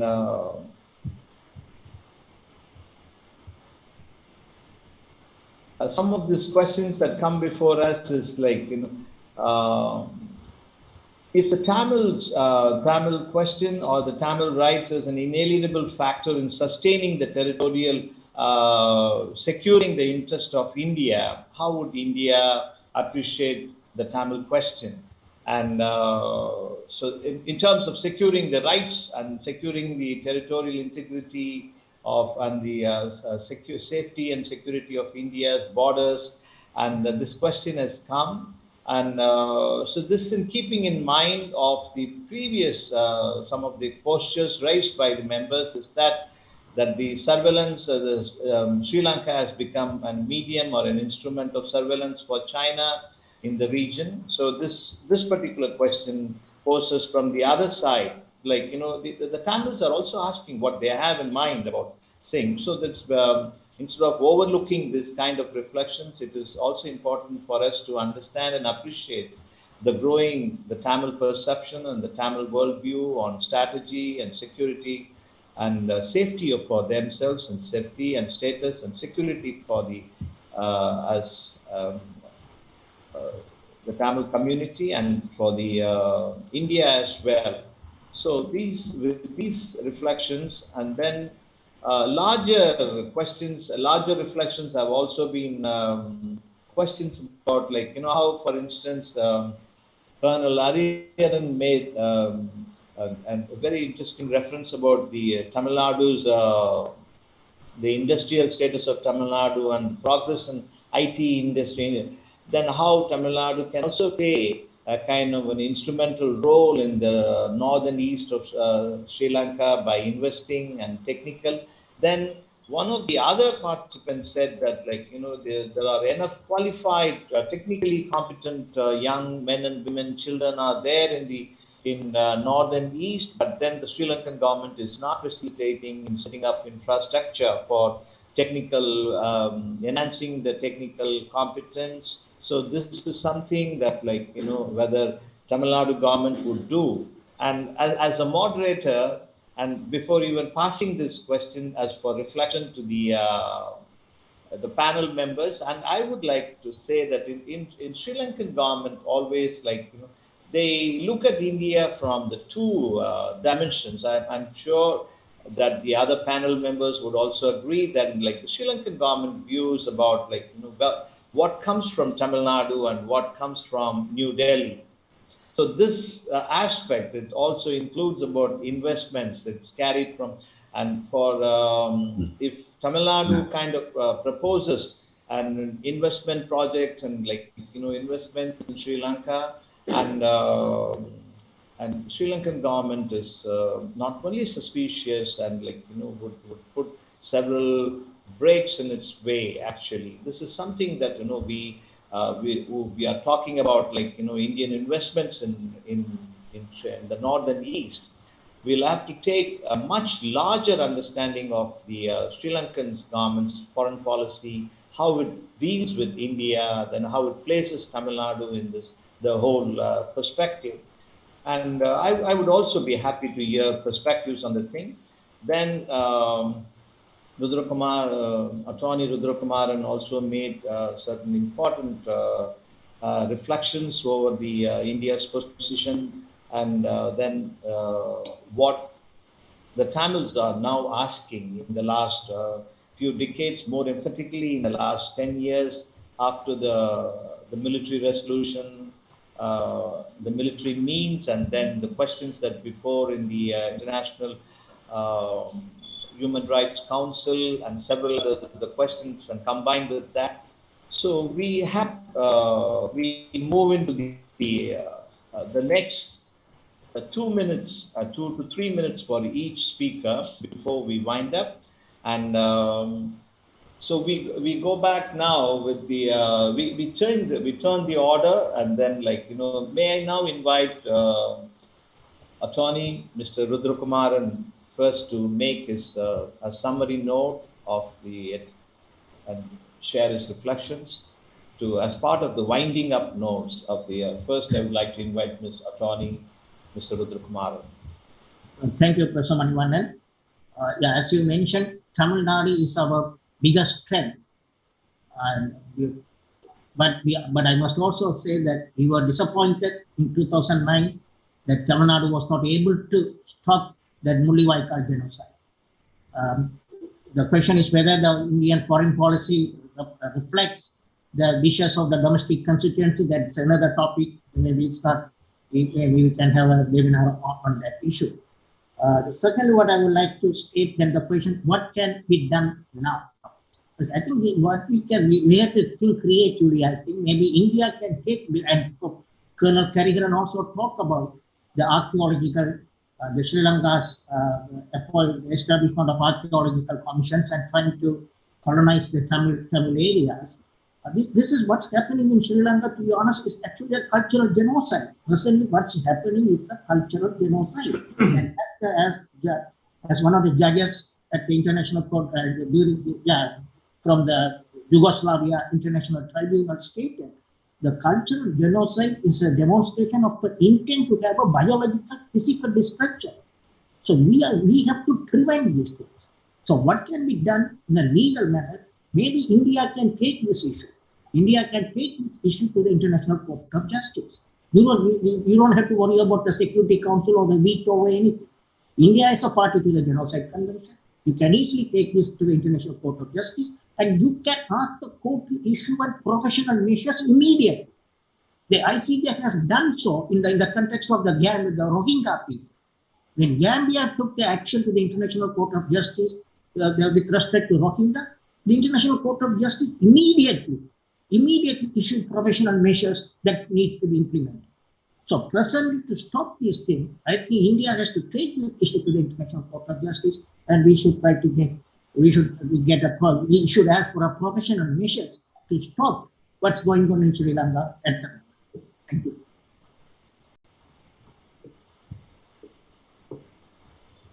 Okay.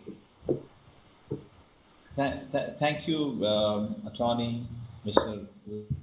Kumaran. And may I now invite Colonel Ariyaran. Before I invite Colonel Ariyaran to reflect as a summary note from his side, there is an interesting observation or a comment that has come, so it can also be part of the reflection, add to the reflection. And one such reflection is that, let me read that. Based on the past 70-year history of the nation building in Sri Lanka, and which it's a failed nation building as admitted by the former late Foreign Minister Mangala. And he did admit this in his presentation at the United Nations Human Rights Council, Geneva. So therefore, the question for reflection is there. Is it not fair for the Tamils in the northern east and the Tamil diaspora to decide their own future? And it could be the options like referendum or like any other political solution. And I'm rather kind of making this more not simplified, but to the explanatory. And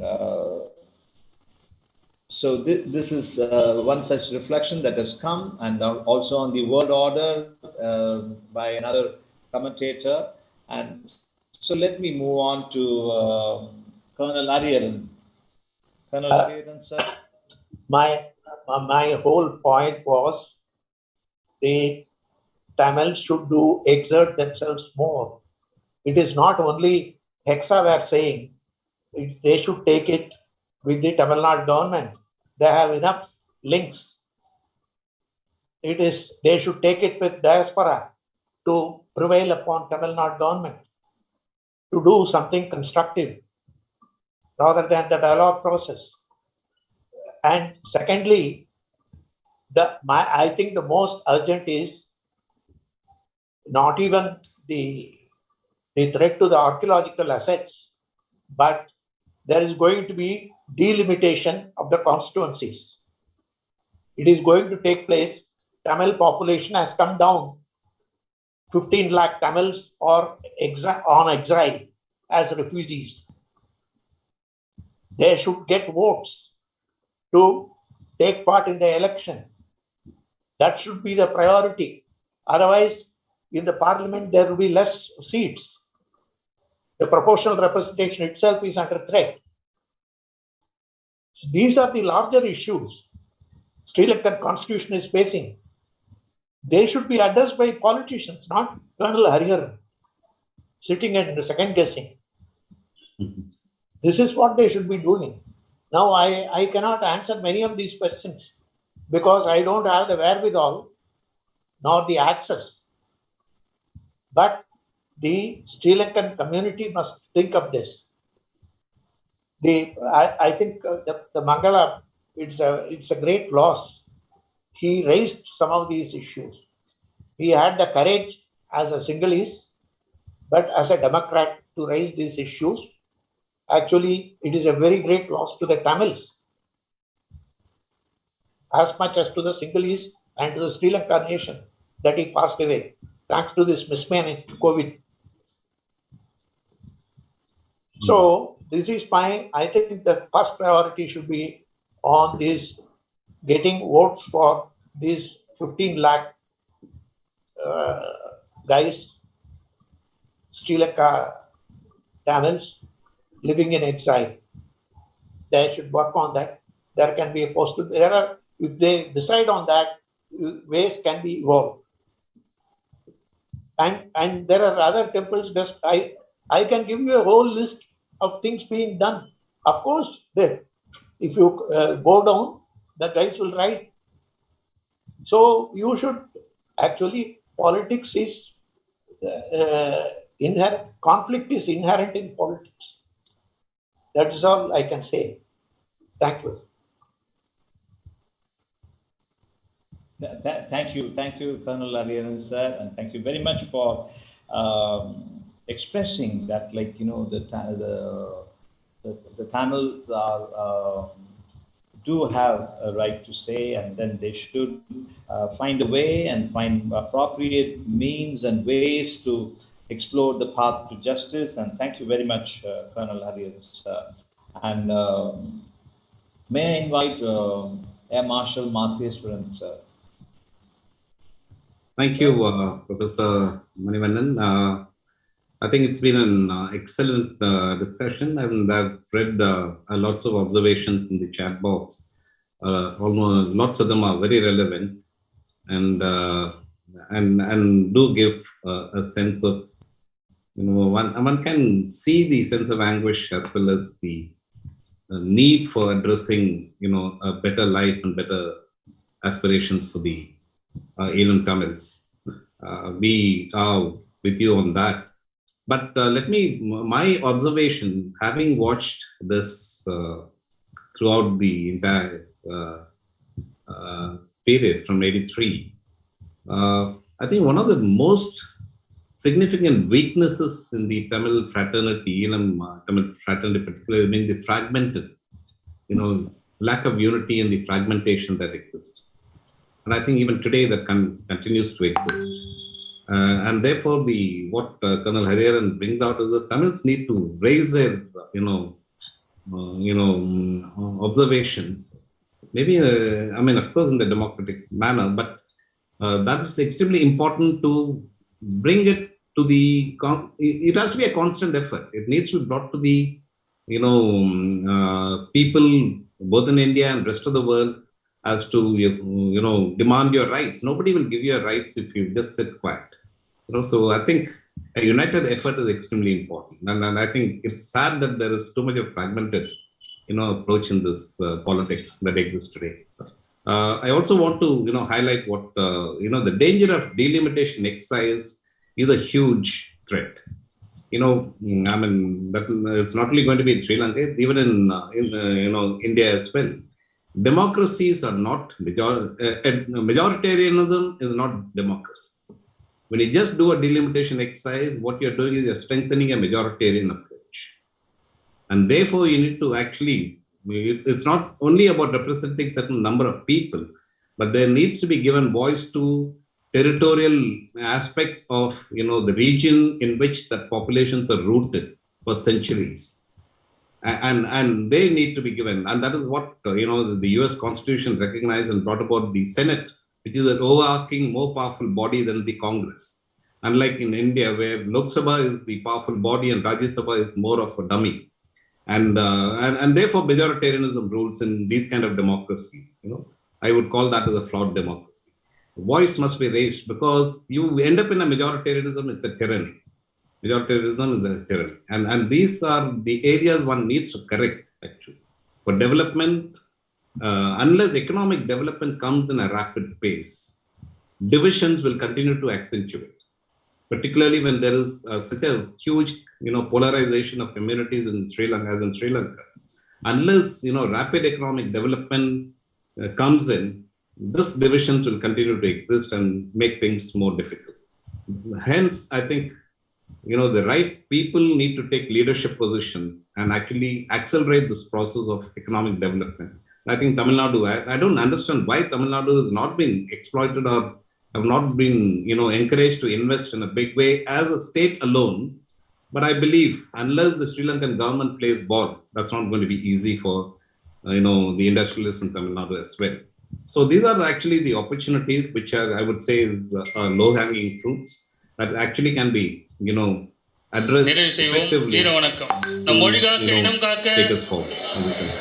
நம் மண் And காக்க, they, மானம் let me காக்க, sum it up by saying the இன்னுயிர் well-being இந்த of மாவீரர்கள் Northeast அனைவருக்கும் and Sri Lanka as a whole, but particularly the Northeast and the Tamil community, is extremely vital for India's geostrategic interests and geopolitical interests. And therefore, that is something that India will always factor in its should factor, will factor. I'm sure of that. Thank you.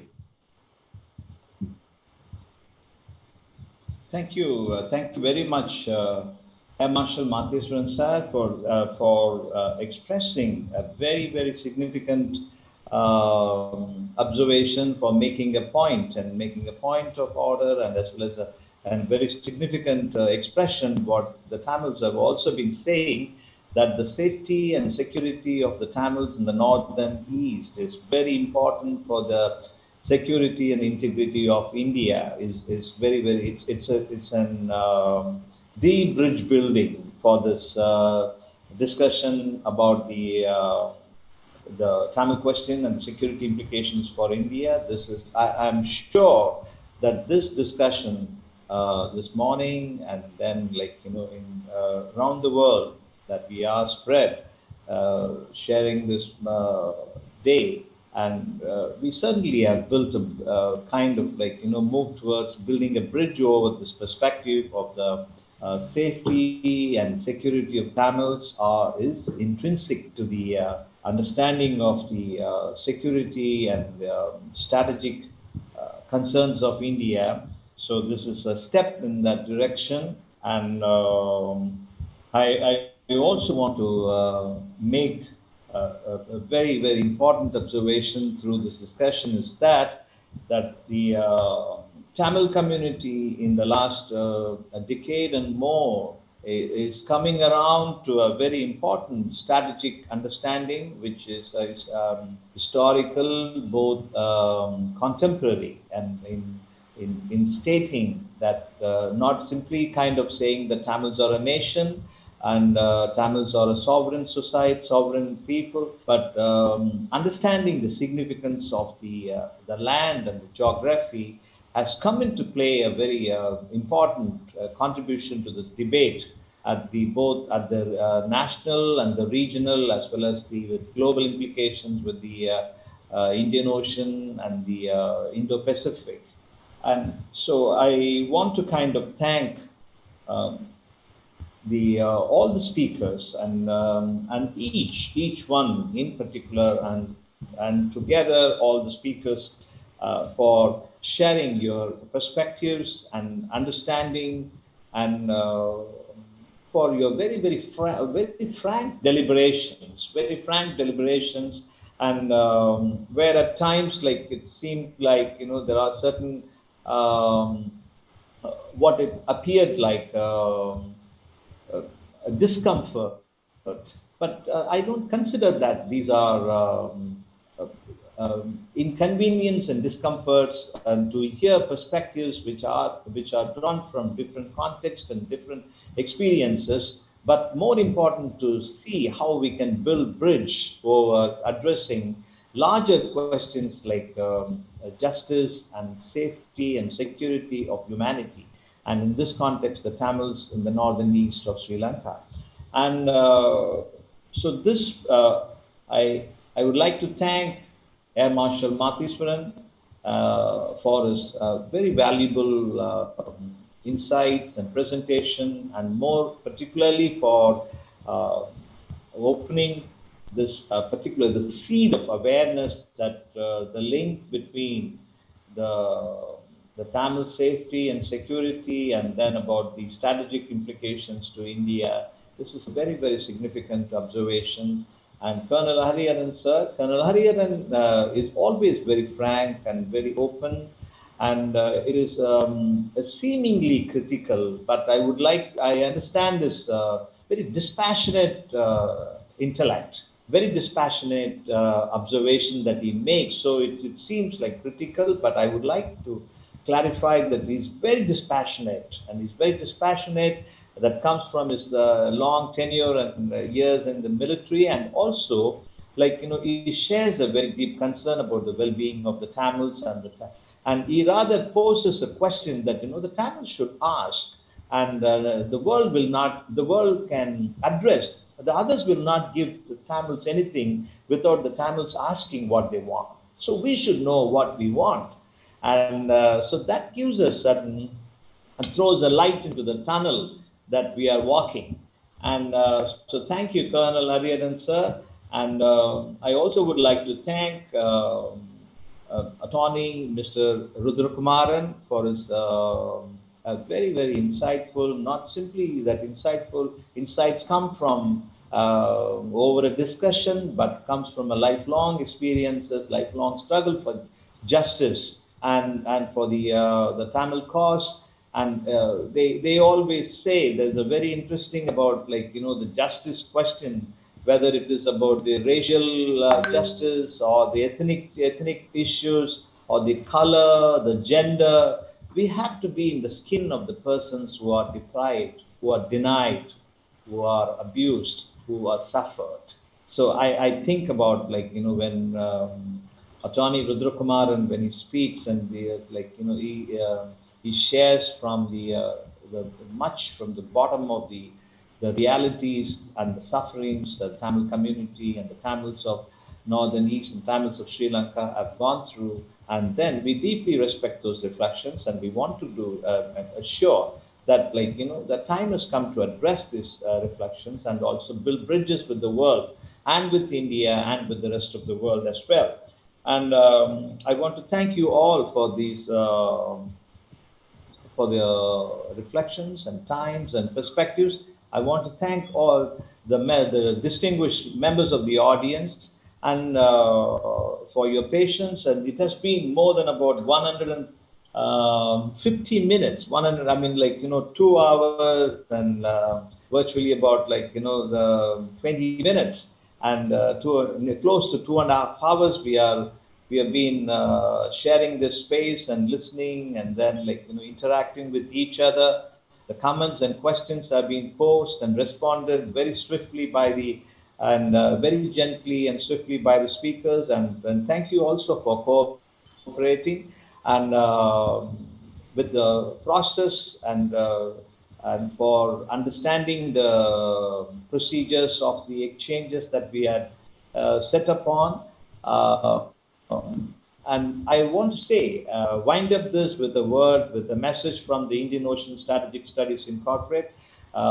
We are deeply committed to this dialogue on peace and conflict resolution and justice in the Indian Ocean, not only in the Indian Ocean, but around the world. And then to be in, particularly with the questions in the Indian Ocean, and the Tamils and Tamil question, and the larger questions of the Indian Ocean littoral states, and including about, like, please do not be surprised that in the next, if we send in for a request for asking you to come and join us for a discussion on Afghanistan, and we do have a reasons to believe that, like, that is a very significant implications to peace and stability in South Asia and the Indian Ocean region as well.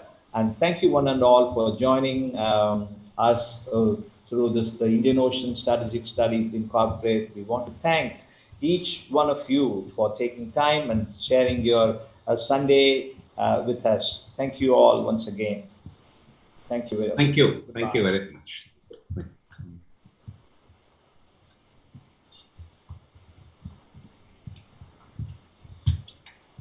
Recording.